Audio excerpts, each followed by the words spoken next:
Hey everybody, it's Cliche, or you may know me as Cliche. Um, it's my first time doing this kind of vlog style content where I'm kind of just talking alone in my room, so bear with me if it's a little awkward.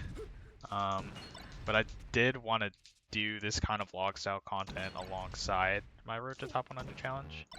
Um, and if you don't know what that is, I've been streaming Melee every day for 1 hour or going to a tournament if I can't stream. And I've been doing all that um, until I am ranked top 100 is the end condition of the challenge, and I will be doing either streaming or entering a tournament every day until that happens. And who knows? Ideally, that happens next year, but I am pretty prepared to keep going if I somehow don't achieve it in this year. Um, yeah. So one of the things I wanted to talk about was why I'm even doing all this. It sounds really psychotic, right? It is kind of psychotic. I will admit that. Um, but my biggest reasoning for wanting to push myself to do this challenge is related to um,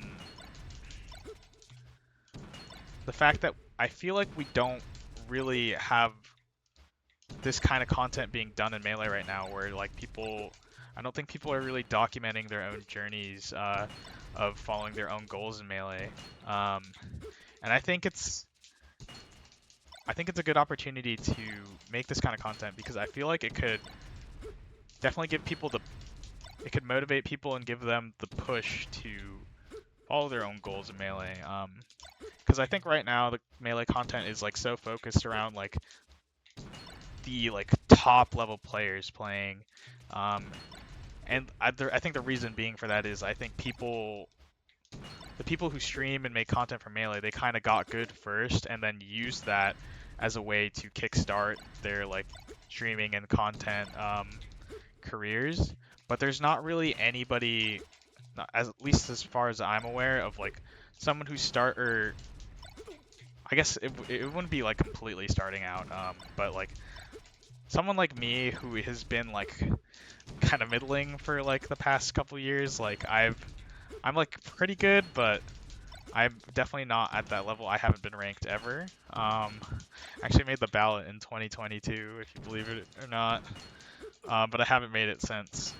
But yeah, no one has really documented their journey um, achieving this goal, and it's really funny to me because this is like kind of like besides like winning like a really big tournament, this is kind of like one of the major goals everyone in the community knows about. It's like the thing we celebrate at the end of the year with all the tournaments. Like, oh, we're the 100 people who get ranked this year, and I don't know. I just think it would be really fun content. I hope it gets people invested and also like motivated to pursue their own goals in the game. Uh, and I just think on my side it'll be really fun to make. I don't know why. Sometimes I just get these like really crazy ideas for content, and I just really want to execute them. It's just really fun and fulfilling to me, and that's what this challenge is. So yeah.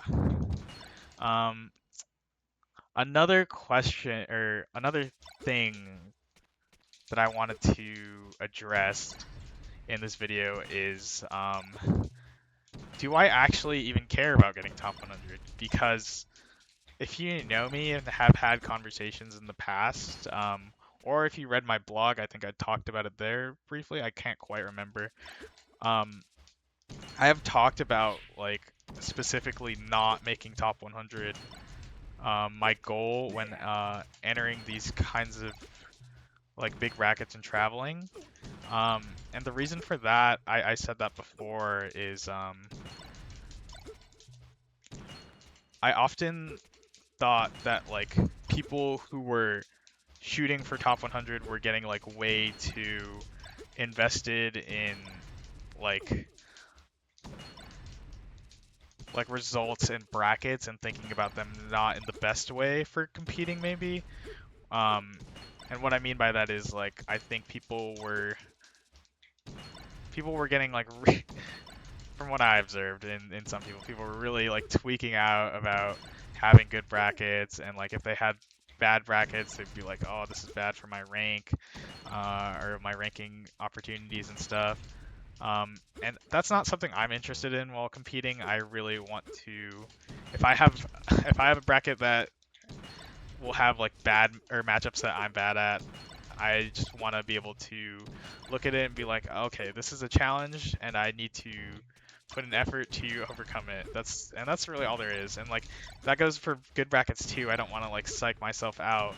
Like if I have a good opportunity, I just want to focus on being able to play good and like just really show off what I have been working at. So yeah, that is kind of true. That I definitely was not like super concerned with the idea of getting top 100 before, but with this like crazy content idea in my head, I guess you could say I've like reinvested into this goal. But I'd still like to keep the same attitude about it. Hopefully, I've thought really hard about like what I'm gonna do in like every scenario. Like if I fail this challenge, am I just gonna try and do it again, if it's feasible? And I think the answer is yes. I think I just want to have a lot of fun with it. I've been having a lot of fun with the game and competing, so I think it just makes sense to just go,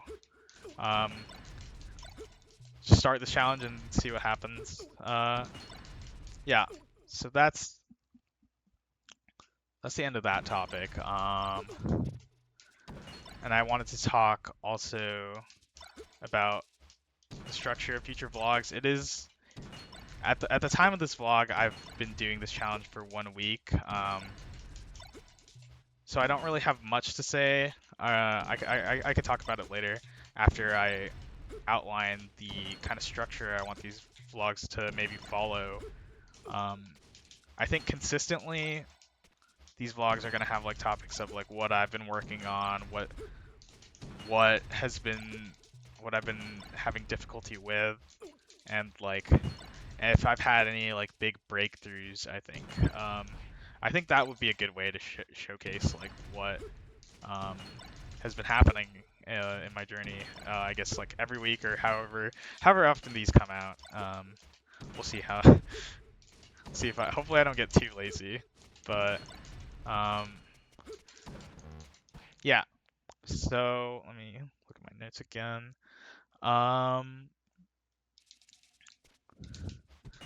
So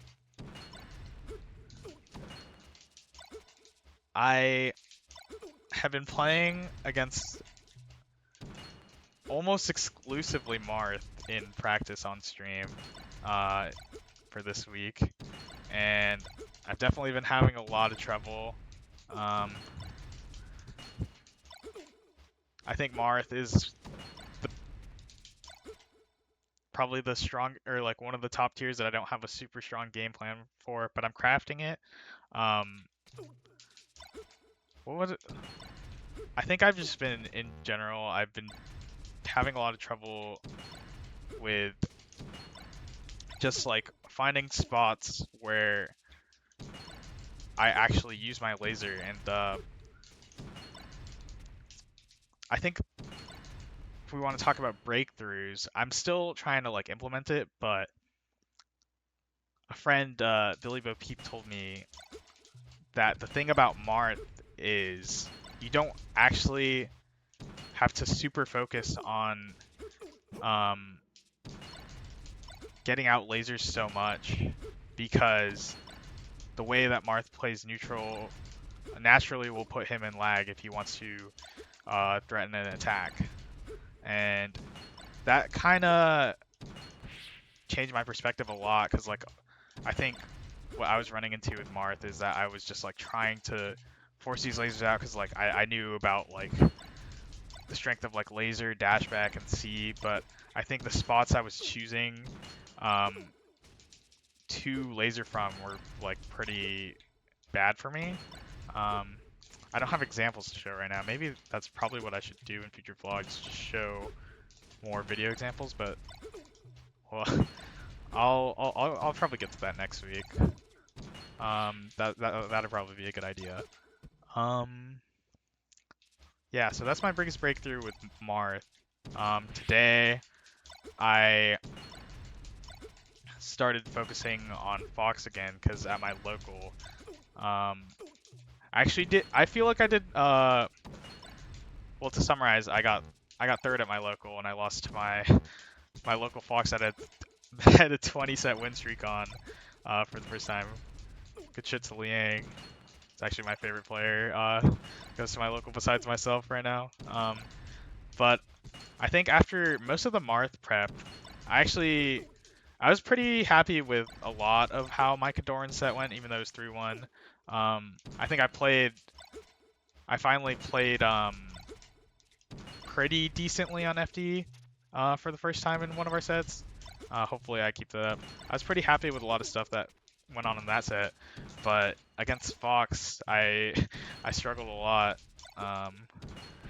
And I think the main takeaway I had against Fox this week was I was actually just kind of reversal fishing like an idiot. Um, and like what I observed was like I was just like going for CC shines on people who aren't actually trying to hit me very deeply, and that would just result in the shine just missing a lot. Um, and I kind of probably just need to be more diligent about like actually setting up real openings instead of just like fishing CC shine or reversals. Um,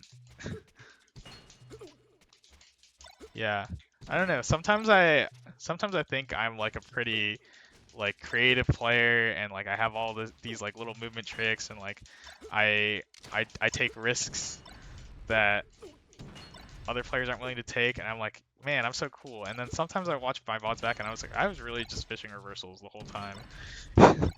Yeah, so I definitely want to lean into more of my ideal self in the Fox matchup, and I'm practicing it. I do tend to like get close, kind of, or get close like really haphazardly because I'm really trying to force the scrambles, the reversals, and I'm trying to I'm trying to stop doing that so much. I had a lesson with Fiction maybe a month ago about how I need to just stop fucking gambling so much and at least like set up the good situations against Fox with like the double laser in place. Definitely need to be doing that more. Um, yeah, that's all I can think about right now in terms of what I've been working on and what I've been thinking about and how my tournaments have been going.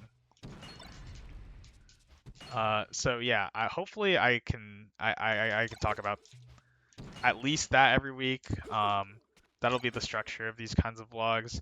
That'll be the main thing that'll be like the consistent topic, and then maybe sometimes I'll have like some sort of like mental topic that I feel is relevant for that week that I really thought through. Yeah, something like that. I don't know. We'll see with these vlogs. I think that's about it for this week. Sorry if this was really rambly. It's just my first time doing this kind of thing. But yeah. Uh, if you stuck around this whole time, thanks for watching. And if anybody has any like feedback on how this could be more watchable, please let me know in the comments. Thanks.